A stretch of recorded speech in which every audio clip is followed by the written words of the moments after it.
Hi guys, I went shopping yesterday at Hobby Lobby. Those 40% off coupons that you get every week always do me in lately. And one of the things that I found there was this kit. I have never tried any of the Tim Holtz Ranger kits, so I thought I would give it a go.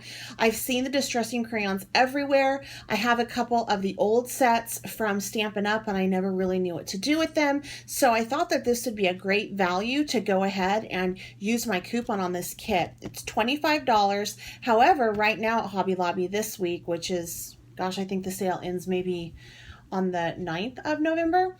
Anyway, the kit is 30% off. You can't use that with your coupon, but that would bring it to like $17.50. So either way, I highly recommend it. Let me show you what's in the kit. The first thing you get is you get watercolor paper, and I like the watercolor paper in this because one side is textured and one side is flat. I wish I could show you an example of that, but I use them all, and I'm going to tell you why that's important in a minute. So let's move on from there. So this is the kit. Let me show you what's in the kit. So from there you get the watercolor paper, you get this really great stamp pad. I absolutely love it. I wish I would have discovered it sooner. It stamps nice and vibrant, and the coverage is awesome, and also is waterproof, which is really nice. So you can stamp it first and then use a water product over it, or use a water product first, wait for it to dry, and stamp after, and it just is fabulous. Of course, it also comes with a set of distressing crayons. These are about 13 bucks for a set, and that came in the kit, which was really nice. It came with this really great stamp set. I am very impressed with the stamp set, even though it is clear, and usually I will have problems getting a crisp image. Sometimes the stamp won't take onto the paper, and I'll be left with like a white spot where it didn't pick up the ink. This stamp set, I didn't have that issue with at all, but I'm also going to show you a trick on how to do that. It also came with an acrylic block. You can use this to stamp your images as well as using it as a paint palette. However, I just use it as a paint palette because I prefer my stamp blocks, but it would work for either. A little paintbrush. This was great for some of the detail painting that I had to do. However, I pulled in a bigger paintbrush from my stash because it worked better when I was doing the blending and things like that. But this would work for that as well. And then of course, this really nice little technique pamphlet that shows you a couple different ways to use your distressing crayons. So I'm gonna go ahead and I'm gonna show you my favorite techniques. And at first I'm gonna show you the examples of the ones that I came up with that were in the little pamphlet.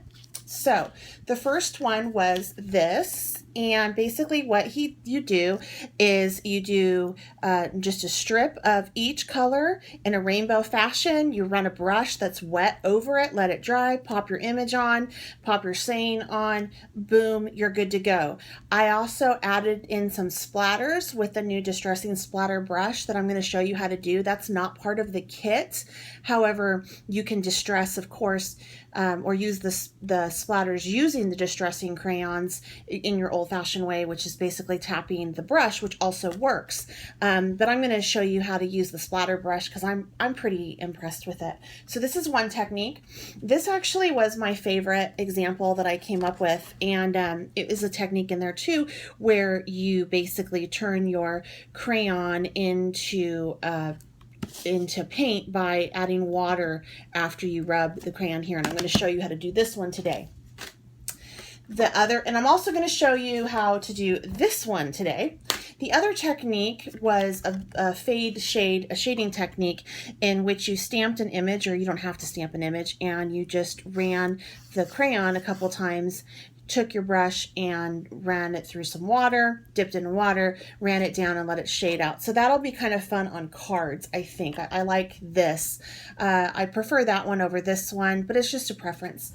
The last one I really didn't dig on, probably more my fault than anything else, and that was you are to color in with the crayon directly onto your image. And they said to use the butterfly stamp that came in the kit. However, the butterfly stamp is so detailed, and the crayon is, you know, the size of a crayon, and so it's really hard to get good painting in that.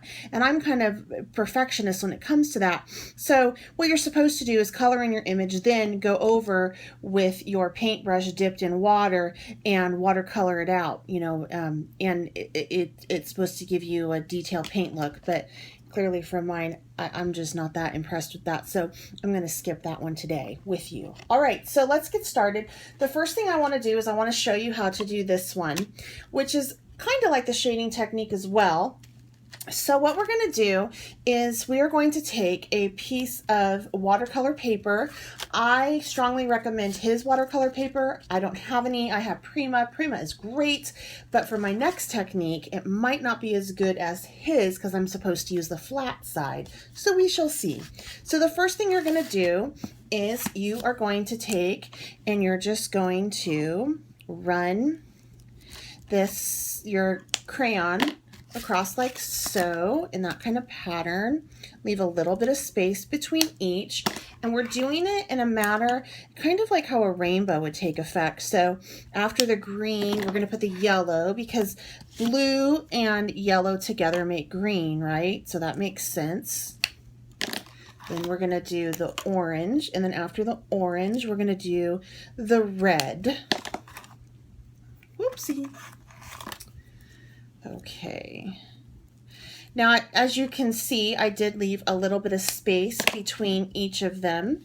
So this is what you have right now. Now, instead of using this brush, because I'll be here all day, I'm going to use one that is a bit larger. And I'm just going to take and dip it in my water. And I'm going to just carry that down, going back and forth, extending out beyond that. I'm going to rinse that a bit. I don't want to pull that blue too much into that green. All right, rinse it again. The yellow, the orange, and then the red. Okay, so there we go. I'm going to let this dry. You can go ahead and use your heat gun at this point, but isn't that pretty as it is? And then we're going to pop that butterfly right in the center of it.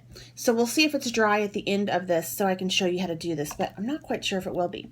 So the next technique we're going to do is this technique, in which you use your crayons as paint. And this was really a lot of fun. I enjoyed it, and we're going to want to use this smaller brush for this.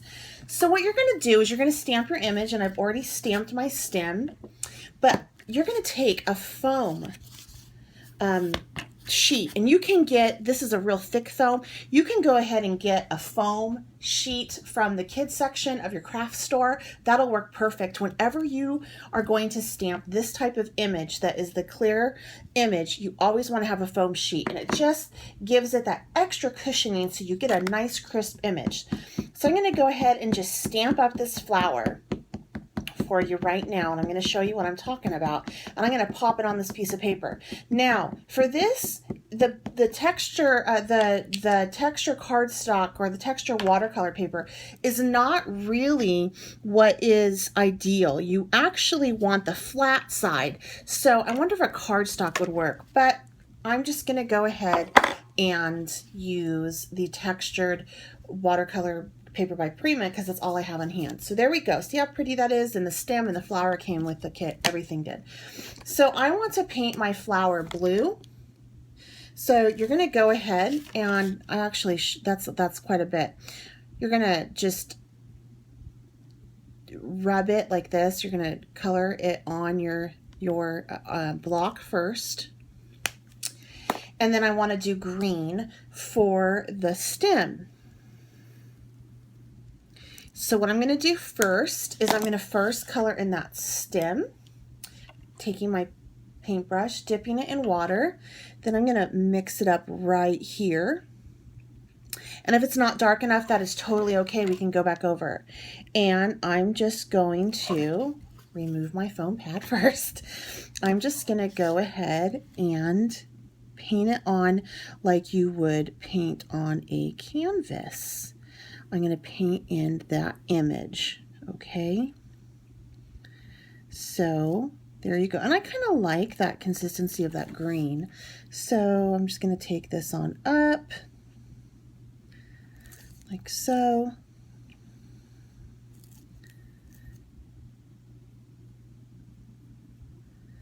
And pull it on through.